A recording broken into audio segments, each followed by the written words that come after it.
এই সময়টুকু হচ্ছে বাবা স্ট্রোক করে, আমার বাবা ইন্তেকাল করে। কিছু সময় পর দেখা যায় আবার আম্মার ক্যান্সার ধরা পড়ে। ও এরপর মার চিকিৎসাধীন ছিল, মাও আমাদের ছেড়ে চলে যায়। যে আমার টিমমেট চিতা, যার নাম তহিদুল ইসলাম সিয়াম, সে ইন্তেকাল করে।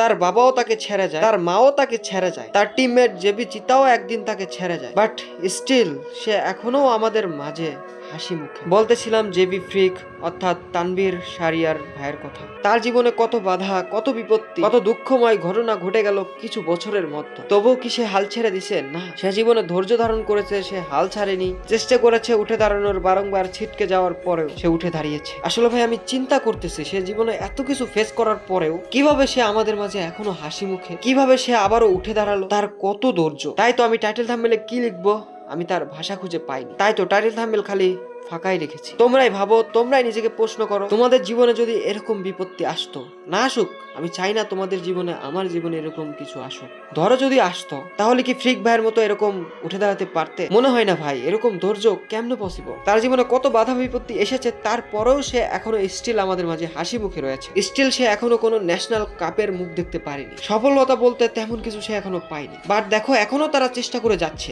বারংবার ন্যাশনাল চ্যাম্পিয়ন হতে হতে 1 পয়েন্ট 2 পয়েন্টের জন্য আর হয়ে ওঠেনি, তবুও কি সে হাল ছেড়েছে? ছাড়েনি, এখনো স্টিল চালিয়ে যাচ্ছে। হ্যাঁ, একটা জিনিস কি, তার জীবনে যাই ঘটে গেছে না কেন, সে জীবনে সফল না হলেও একটা জিনিস কি পেয়েছে, তোমাদের মতো ভালোবাসার মানুষজন। হয়তোবা তোমাদের ভরসায় এখন পর্যন্ত সে টিকে আছে, হয়তোবা তোমাদের ভরসায় এখন পর্যন্ত সে লড়ে যাচ্ছে। আশা করতেছি তোমরা তাকে এভাবেই সাপোর্ট করবা, ভবিষ্যতে তোমরা তাকে নিরাশ করবা না। দেখতেছো এই ছোট্ট জীবনে সে কত কিছু ফেস করছে, কাল্পনিক সিনেমার টাইপ লাগতেছে তাই না? না, এটা সিনেমা না, তার এটা ছোট্ট জীবনের একটি অংশ। ভাবতেও ভয় লাগে তার এটা কেমন জীবন। কেউই চাইবে না, আমি তুমি কেউই চাইবা না যে তোমার জীবনে আমার জীবনে এরকমটা হোক। এটা এখন শুধু ট্রফির জন্য নয়, এই যাত্রাটা এখন আমি কি ইম্প্যাক্ট রেখে গেলাম ওটার জন্য।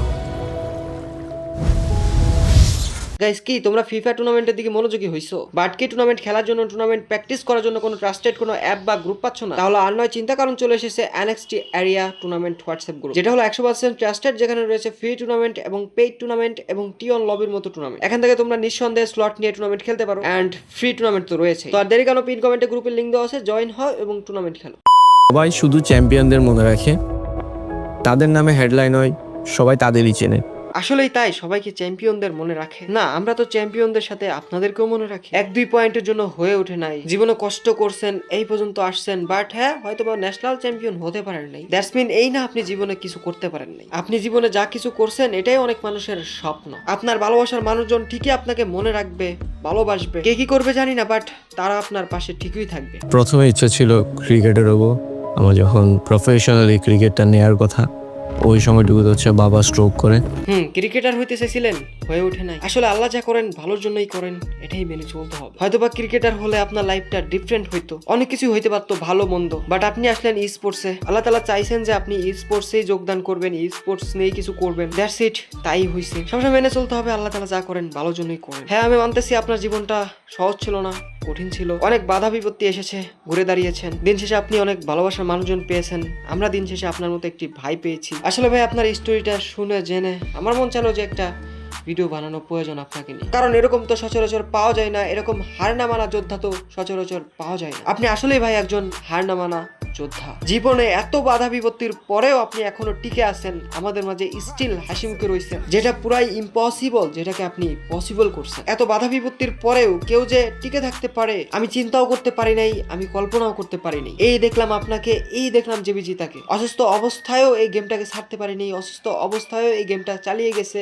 টুর্নামেন্ট খেলছে, ভালো করছে, চলেও গেছে, আমাদের দিলের মাঝে এখনো গেঁথে আছে। আপনিও জীবনে শত বাধা বিপত্তির পরেও টিকে আছেন, স্টিল আমাদের মাঝে হাসি মুখে রয়েছেন, আপনাকেও আমরা ভুলতে পারবো না, আপনিও রয়েছেন আমাদের দিলের মাঝে গেঁথে। হ্যাঁ, ন্যাশনাল চ্যাম্পিয়ন হইতে পারে নাই তো কি হয়েছে, জীবনে আপনি যা করে গিয়েছেন এটাই আমাদের স্বপ্ন, এটাই অনেকের স্বপ্ন, আপনি অনেকের আইডল। গাইস, আসলে তোমাদের ভালোবাসায় তোমাদের জন্য, তোমাদের সাপোর্টের জন্য সে হয়তো বা এত দূর এগিয়ে আসতে পারছে। আর হ্যাঁ, এই যে আমরাও এগিয়ে যাইতেছি, আশা করতেছি তাকে তোমরা নিরাশ করবা না, ভবিষ্যতেও এভাবে তোমরা তাকে সাপোর্ট করবা, আমাদেরকেও সাপোর্ট করবা। আর এই হার না মানা যোদ্ধাকে সবসময় মনে রাখবা। আর স্টিল সে ভবিষ্যতে কিছু করবে, এটাই হলো কামনা, কারণ স্টিল সে আমাদের মাঝে হার না মানা যোদ্ধা হিসেবে লড়ে যাচ্ছে। আশা করতেছি সামনে সে কঠিন লেভেলের কিছু একটা করবে। তো আজকের জন্য বিদায় নিচ্ছি প্রিয়, ভিডিওটি ভালো লাগলে লাইক করে দিও, কিছু আমাদের কাটে দিয়ে বলে আমাদেরকে জানাই আল্লাহ হাফেজ।